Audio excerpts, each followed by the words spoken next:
দেখো ভাই, আমি হলাম এই দেশের জাতীয় সবজি।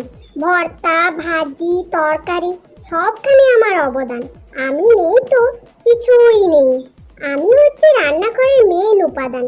এক কথায় আমি যতটা নীরব ততটাই অপরিহার্য। তুমি কি ভেবেছো তোমাকে ছাড়া পৃথিবী চলে না? আমাকে কাটলে মানুষ কাঁদে, এমন ইমোশনাল এফেক্ট তোমার আছে? তুমি যতই চোখে জল আনো, সবাই শেষে আমাকেই চায়। তোমাকে হালকা সাঁতলে ফেলে দেয়। আর আমি কারিতে রাজা, চপে হিরো, সিঙ্গারায় চ্যাম্পিয়ন। আহা, নিজের দাম বোঝো না ভাই।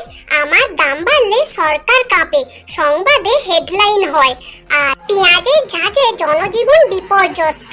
তোমার দাম বাড়লে তো কেউ পাত্তাই দেয় না। তোমার দাম বাড়লে মানুষ বিকল্প খোঁজে, শুকনো মরিচ, আদা, রসুন, কিন্তু আমার জায়গা কেউ নিতে পারে না।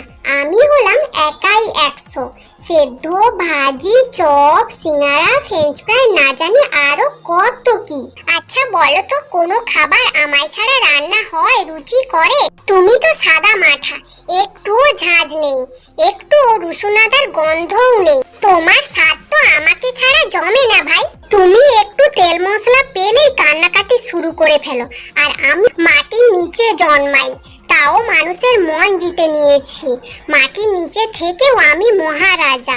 আর আমার একটা পাতা কাটলেও সবাই চোখ মুছে, আর তোমায় কাটলে কেউ এক ফোঁটা চোখে জলও আনে না। আরে থামো থামো, তোমরা দুজনেই দরকারি। কেউ সাইলেন্ট কিলার, কেউ ইমোশনাল অ্যাক্টর। তোমরা একসাথে মিলে একদম পারফেক্ট তরকারি। ভিডিওটি কেমন লেগেছে? ভিডিওটি ভালো লাগলে লাইক, শেয়ার, সাবস্ক্রাইব করতে একদম ভুলবে না কিন্তু।